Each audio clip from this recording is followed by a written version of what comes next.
So I get asked a lot, like, what are my plans for Slate? So the way it works is I'm actually fostering him for Heart of Phoenix Equine Rescue, right?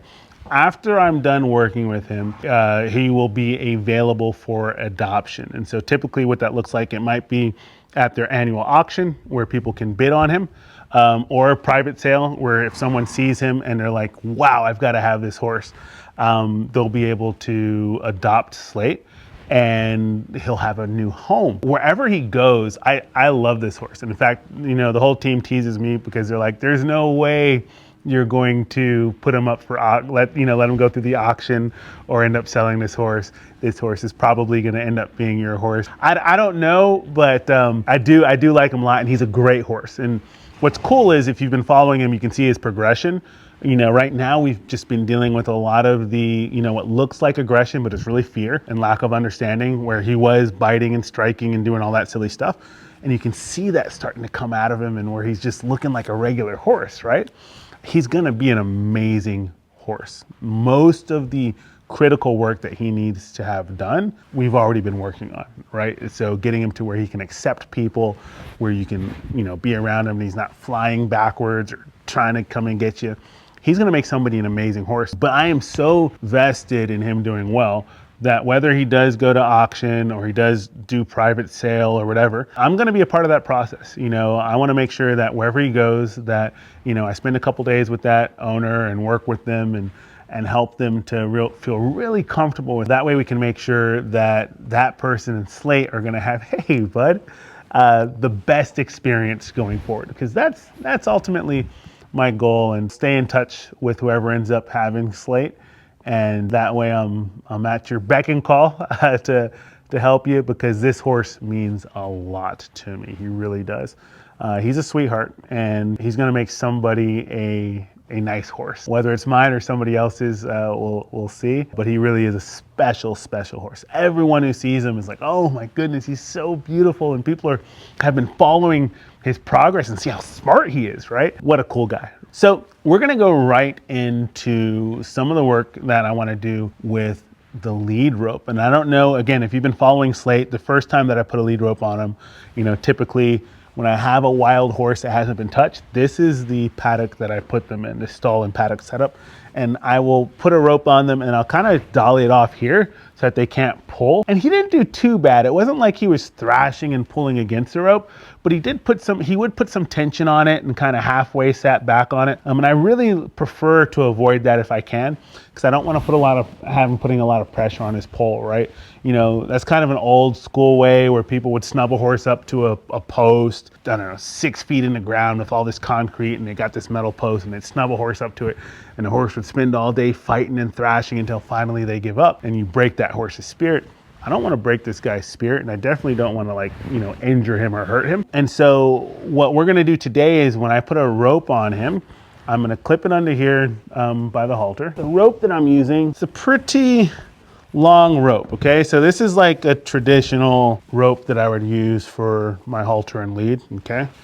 Not gonna use this one. Super long. He's like, I don't know what that is, but it's super long. It's about a 30-foot rope. No matter where he goes in a pen, I don't have to let go. I still have him, and I can communicate with him. So for example, like right now, when he left, if I had this on him, he could go all the way over there and I'd still have a hold of it. That's the goal here, is for me to be able to put this on him. He can leave if he wants, and then I can gradually introduce him into softening into this pressure. So here we go. So first things first, let me get my pony to step back up over here for me. So I'm gonna put my hand up. Ooh, he's a little frisky. He is being a little Mr. Cranky Pants today. Let's come forward, bud. And it's just like, in these instances, it really is kind of like a game of chicken, where he's, you know, pinning those ears back, acting like he's coming my direction. And again, when I first started with him, there's no way I would be standing this close to him when he's displaying that type of behavior, because that's a clear warning sign, like, I'm gonna come get you. But we have an understanding, and these are the things that we're gonna continue to work on. But it really is dependent on me giving him clarity that, hey, even when you're Mr. Cranky Pants, no, sir, I'm gonna stay with you, no, sir. And you hear even the tonality of my voice, he knows what that means. When he starts to get a little cranky, and I tell him, no, Let's be a gentleman. There. And then my tone changes, says, there, good boy.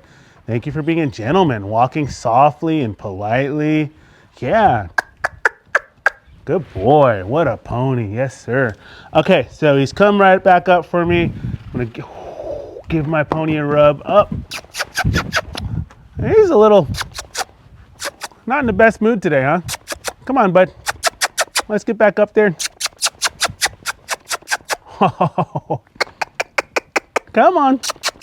And so I pick my hand up. I kind of show him where I want him to go. There, good boy.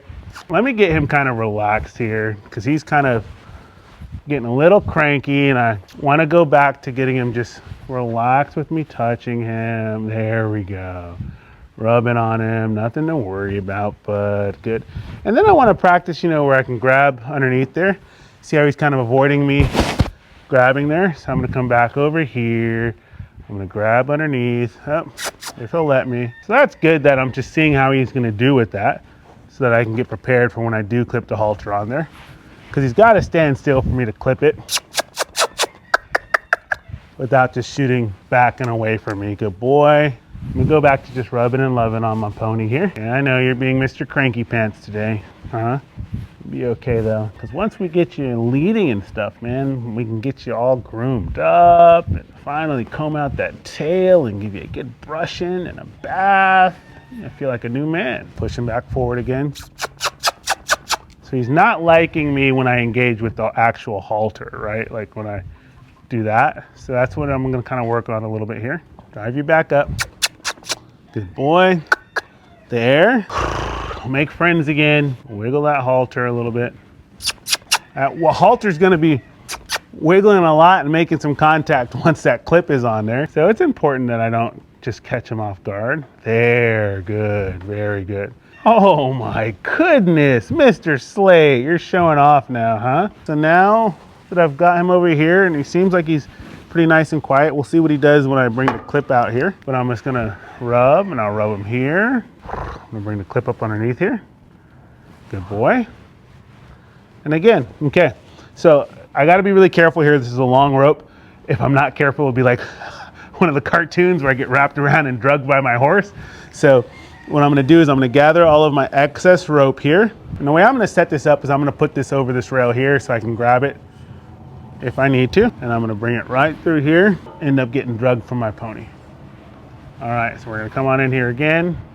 Yeah, he's made some good decisions. I'm going to hold that there, good. I'm going to ask him to step up.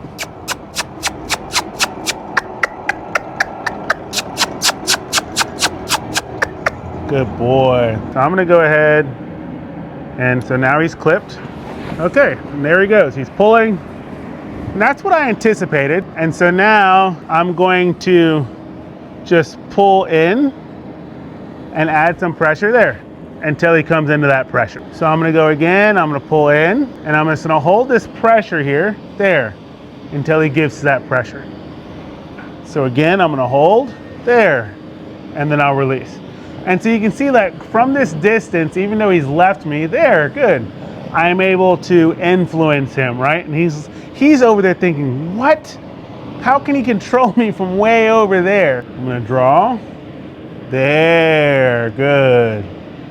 There, I'm gonna hold. And we've worked on some of this with a shorter lead rope, in the past, but it's a lot different when I'm literally from, 20 feet away, able to stay with him, where he can leave me, but I can still communicate with him.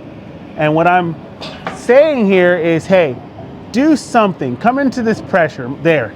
And when you do, I release. Now I'm gonna ask again, there, good. And I'm gonna ask again. And the goal now is to start to get him used to that pull pressure, because when I'm pulling on this rope, and again, you can see, I'm not fighting, we're not getting into a tug of war, I'm just holding pressure. When I'm holding this, it's putting pressure back on the pole of his head, right? So the back of his head, the halter is. And so when he comes into this pressure, I'll release the pressure. There.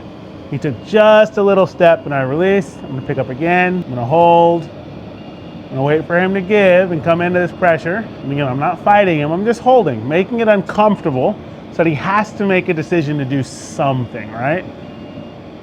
You know, I don't have a lot of room in here, but if I were out in a bigger space, I just start kind of drifting over in one direction and it kind of gets him off kilter and he'd have to take a step forward. But I'll stay at the angle here, there. And I'm gonna wait for him to give to that pressure. See what he does there. Oh, buddy. What I like here is he's not super overreactive. He's not thrashing or shooting backwards. He may, but right now he's not doing that. And so I'm just gonna hold and I'm gonna wait, let him kind of give to this pressure. This isn't me, like I'm not leaning all of my weight and playing tug of war and pulling on him. I'm just holding. Because sometimes people look at some of the videos that I do with these horses and like, oh, you're a big guy, you can make that horse do anything. You guys, you really can't make a horse do anything that they don't want to do, right? They're super powerful, super strong, you know, and you really don't want to get in the habit of getting into a fight with them. And so I can just hold this pressure. And then if, like, for example, if I'm making steady pressure and it's been a moment now, he's not giving to it, I can just kind of start bumping to make it disruptive. And again, it's not a tug of war where I'm trying to pull him this way, but I'm making it uncomfortable enough that he tries to do something to get out of the pressure, right? So he walks forward there, and that's what gets him out of the pressure. So I'm gonna ask him again. I'm gonna draw him in, there, release. I'm gonna ask him to draw in. I'm gonna start bumping again so he can have some type of motivation to try to get out of this annoying pressure. And the moment that he gives, this is annoying, right? If someone's tugging on your face, that'd be pretty annoying. The moment that he gives, this pressure is gonna go away and he'll get some peace and relief there from that pressure. Good. I'm gonna ask again, I'll pick up. Again, the moment that he gives, he's gonna figure this out here in a second that, oh, if I just start giving to that pressure goes away. So again, I just gotta be consistent and make it uncomfortable for him so that he starts to try to figure out a way to get away from that annoying pressure, right? So I'm gonna start kind of bumping a little bit more and more and more. And if he goes backwards, I'll just go backwards with him because I can't hold him, but I can keep the nuisance of this tugging going so that he tries to do something else, tries to find a way to get out of this and get the tugging to stop. And so the only thing right now that'll get the tugging to stop will be if he picks up a foot. So he's just really leaning here. I'm gonna kind of bump a little bit here. And because I'll have more room, I'm gonna come in this way and I'm gonna draw in, see if I can get him off kilter here, there. I got that foot to move just a little bit, so I release there. Good job, good. I'll ask again, come back this direction, add a little bit of pressure here. I'll come back this way. There, good, good. I want to adjust this halter a little bit because it's kind of, I really didn't get it tight enough on there. I don't want to put too much pressure on his nose, like on the end of his nose with the halter. And so I'm gonna ask him to step back up into space for me. So I'm gonna pick up my hand, okay? Just like I did all the while that I've been working with him. I've been teaching him that when I pick up my hand, good, and then I add pressure, that means come forward, right? So now I just happen to have the lead rope in my hand. It's the same thing. Pick up my hand, there, pressure, come forward. Pick up my hand, there, pressure, come forward. Pick up my hand, there, pressure, come forward. Pick up my hand, good. Good, there we go. I'm gonna pick up my hand. There, good boy. So you can see how all the training ties together. Why this whole time, whenever I ask him to come forward, I pick up my hand and have him fall into my hand so that he's comfortable with this pressure and knows how to give and follow the feel of where I'm asking him to go. Good boy. So I've got him all snug back up again. And so now we're just gonna work on our asking him to draw into me, but I'm gonna back him up. There, good. And he's just gonna learn what backing up means, and this is gonna be really good for him since he can be a little chargy, to learn that backing up means to kind of get out of my space. So we backed him up, And so now I'm gonna take up on my lead rope here, and I want him to give to my lead rope. I'm gonna pick up my hand, add pressure. There, good. Hand. There, good. Hand. Good. Hand. Good. Hand. Good boy. What a pony. Really, really good. I'm gonna draw him in my direction here. Good. I'm gonna draw him over to me. Good. Now I'm gonna give him a rub for that. He's doing so well. Yeah. Oh my goodness. And so now I'm gonna back him up. So I'll wiggle the rope here. I'm gonna stay with him. That's why we got the rope here. We'll draw him back here. And I'm actually just gonna draw him up. Let's see, so into my hand here. I'm gonna hold my hand up high. Good, release, okay? I'm gonna back him up from here. I'm gonna try and keep his nose with me so he doesn't turn. There, that's better, good. And we'll work on having him draw in. So I'll draw in like I normally would. Then I'll go back to hand up high. There, release, good boy.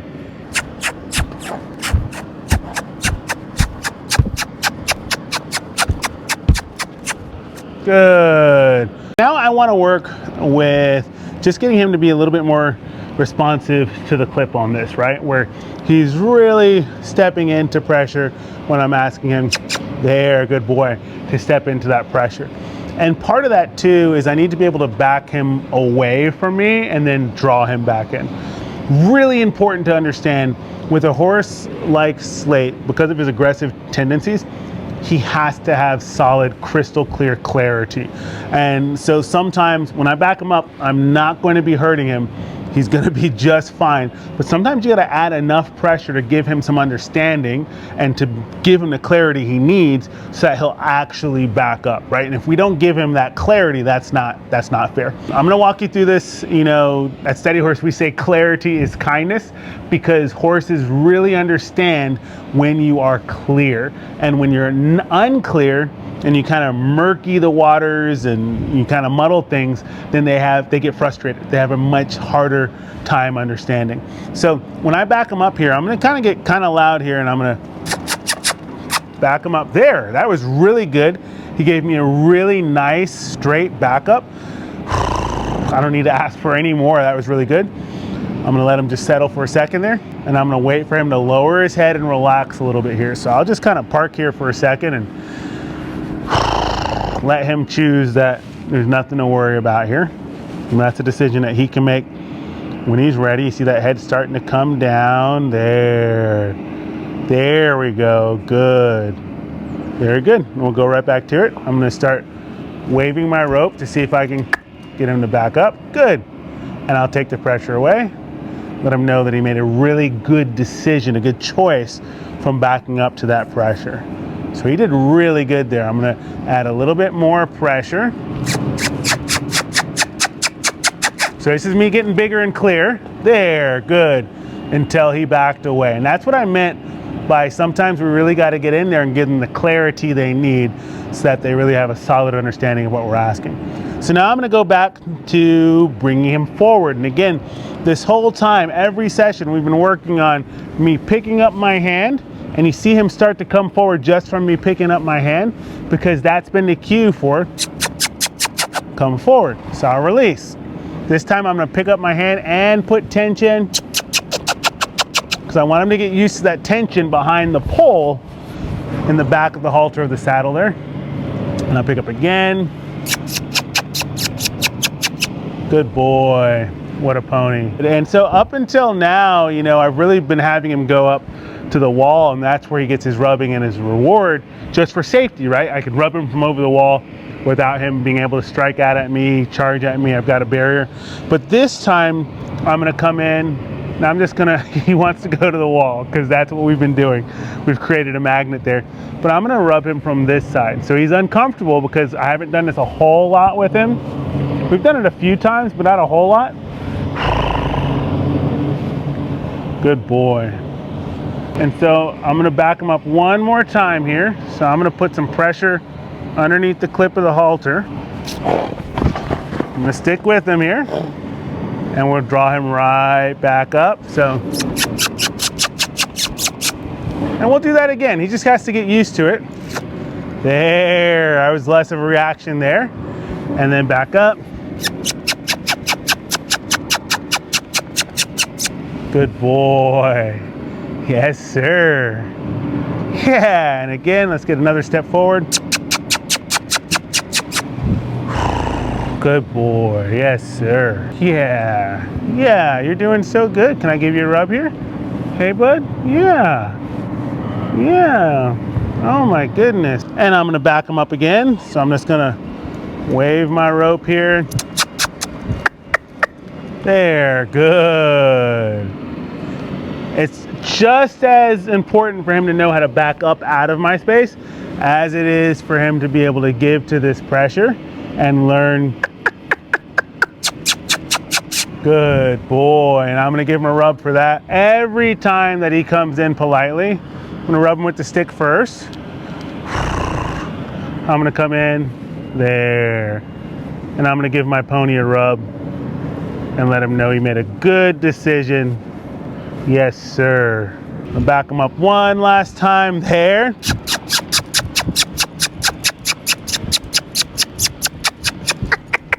There's that clarity I was talking about, sticking with it there. And you see, he feels good about that because he's like, oh, that's what you wanted me to do. And now he's licking and chewing. He feels good. Even though I had to really increase a little bit of pressure there, he feels good about it because he understands and knows what it is I'm asking him to do. So here we go. I'm gonna have him come into the pressure now. I'll help him. There, good. Let me see if I can get him a little lighter coming into that pressure. There, good. Let's back away. Good. Let's back away. Good. Let's come into the pressure. Good. What a pony. Into the pressure. Good. Oh my goodness. And I gotta give him a rub for that. Because you're being such a gentleman. What a sweet pony, huh? Not being so cranky after all today, are you, huh? Yeah, you're doing so good. Yes, yes, sir. What a good pony, yeah. So I really like what we've done today. You know, we kept it pretty simple, clipping the halter on there, backing him up, drawing him forward, backing him up, drawing him forward. You know, the idea is just getting him used to that feel, right? Being able to have him, yeah, not overreact and shoot backwards and snort. And then again, same thing when I'm asking him to come forward. There, good. That time I didn't have to kiss or cluck or pick up my stick. But if I needed to, you know, we've taught him how to move forward. It makes it a lot easier to begin the basic steps of teaching him how to lead and do so confidently.